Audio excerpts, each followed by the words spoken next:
is the digital revolution going to have an adverse quality on the content quality, and are the publishers going to be squeezed out because we're not needed? And did I get that right? Yeah. And it sort of goes back to the original thing that I say, and I always say this, and I'm speaking as myself, by the way, not as a HarperCollins person. I believe that I want my authors to be with me because we're fabulous, not because I've somehow tricked them or forced them into being with us. And you know, Bob and Julia, who I work with, are brilliant editors, and they add a lot of value, unmatched, that I found in that area. And I'm really good at spreading the word about something. I'm really good at that. So I feel like I can bring that value. So yes, I do think there's going to be more of it. I'm sure there is tons more. But I think because of these tools, that the cream will rise, and that, you know, we do still bring value. But the days of, like, you know, kind of being asleep on the job and like just doing it because you do it, and like that, I kind of think are, you know, is ending.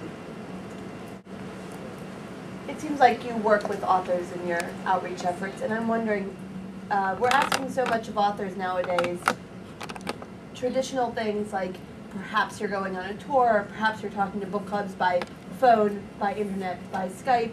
Now we're saying, you know, it'd be a great idea if you were on Twitter. Do you have a Facebook account? Do you do MySpace? Oh, if you want to have a blog, here are some platforms. Are you writing your next book?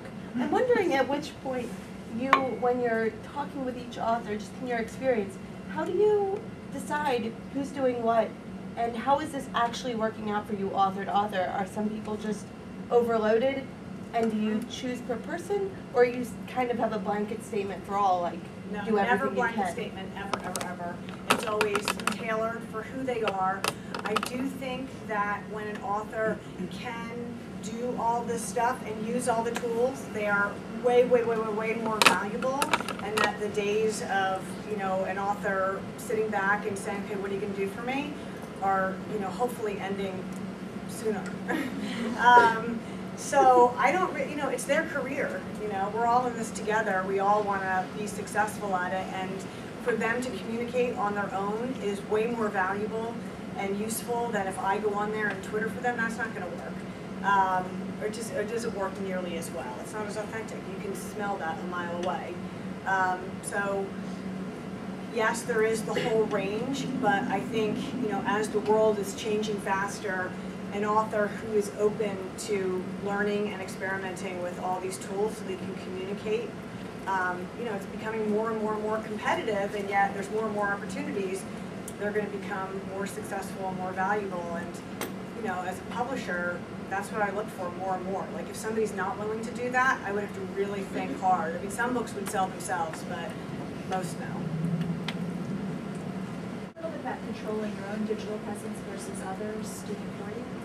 I think you should always control your own personal presence as much as possible. My daughter, she and her friends text message back for each other. They like talk to other, like, my daughter's friend talks to her boyfriend for her. I'm like, oh God, that's horrible. Like, I would never do that. I would never want anyone to do it for me. I would be very uncomfortable doing it for anybody else. The only way I would do it for somebody else is completely transparently, like, hey, this is the publicist, I just called so-and-so, and I would just say it. Can you talk about mistakes that you've seen be made either by publishers or in the larger world using tools like this that we could learn from? I know that puts you on the spot, sort of. No, not at all. I think that not being transparent is not good in this day and age, and I think it's an opportunity that most people are not fully taking advantage of. What does that mean? So for instance, with Amazon, when they had the gaffe, I'm not even clear on what it was, I didn't follow it, where they took the books and put them in some gay category, or what was it? Adult category, and like, instead of just coming out and saying what happened, like, they should have been in touch with what was happening. It was all happening live on Twitter. You could see it yourself. I just, you know, I don't think they handled it as transparently as they possibly could have.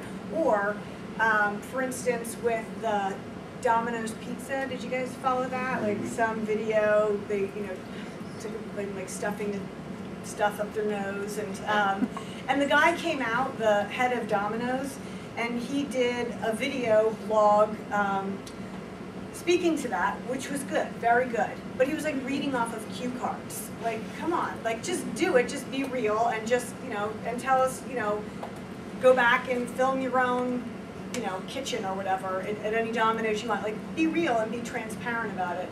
Yeah, the old style press release and announcement, like this morning at Amazon, I feel like that's kind of old and over. Did that answer the question at all? Yeah, I was just curious. Okay. Speaking of older models, Mm-hmm. I'm interested in your take on kind of the back end, the editorial process of manuscript development, which often involves the routing of paper and working in an 8x11 environment, and how that needs to give or not, given all of the digitisation that's happening at the front end. I don't know a ton about that to answer that as well as I want to, but two things I think. The time between when you get a manuscript and when it can be published seems just crazy long to me, and it feels like it needs to be seriously shortened. I mean, there are so many books that I hear about. We just, like basically almost every book at Harper Studio, not all, but almost every is a crash book, which means that it's like 6 months or under. That seems to be like normal in this day and age. Like, how can you buy a book about something topical for 2011? Like, so that whole process, I personally still need to write if I'm editing something, so I do need to print it out. There is like an electronic system that Katie, who's sitting next to you, knows. She's the only one that knows how to do that at Harper Studio, and it's crazily complicated. So I don't have much to say on it except for it should be simpler and it should be shorter. So if anybody can figure that out, there's like managing ed people, please. Well, thank you so much. This is really, really interesting.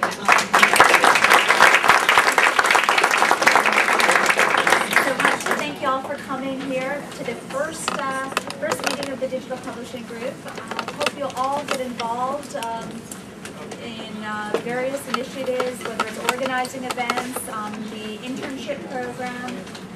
Wanted to thank again Michael Healy from the Buckingham Study Group for sponsoring it. Cookies and donuts right there.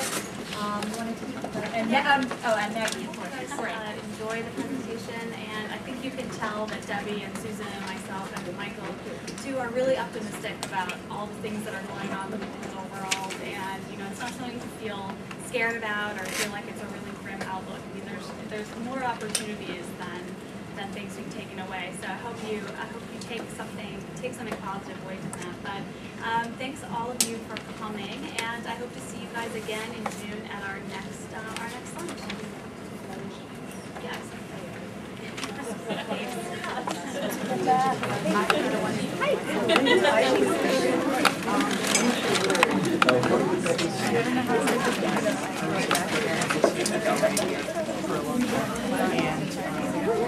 No, I don't.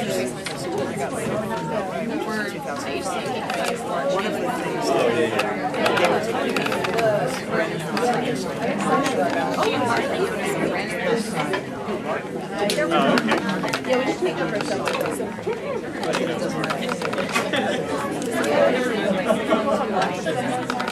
I'm not every department.